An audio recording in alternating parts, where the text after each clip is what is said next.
hold on, that situation did not fit the response, right? It's disproportionate. Maybe there's something there that I can get curious about. And being sure to speak life into our kids and into our youth is probably the one of the most world changing, life changing things we could do right now, because the next few generations, they have a Yeah, very they have a very important role in the world that they're stepping into. they've got a lot of stuff they need to fix.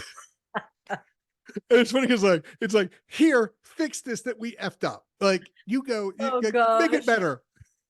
But the make nice it thing is better. like, Well, hey, not only did we mess it up, but we know we messed it up, but we know why and how now. So now yeah. you get to learn how to like unscrew everything that So we we're messed gonna up. help equip you with the tools to unscrew what we just did. Here you go. Yeah, good news, bad news. We figured out we broke you and we figured out how to Yeah. fix you. The Oh, bad news is you're yeah. still broken. But it's Yeah. kind of Well, you like, know what they say. Strong men make good times, times make weak men make hard times make strong men. yeah, it's a cycle. And so, yeah, we're just, we're on the upswing. We're on the upswing. So, yeah, Bright because it's side. always funny because when I talk to people and I'm like, have you ever heard the expression, whether you think you can or you think you can't, you're You're right? right. And they go, yeah. And I'm like, think about that for just a second. Why do you think you can or why do you think you can't?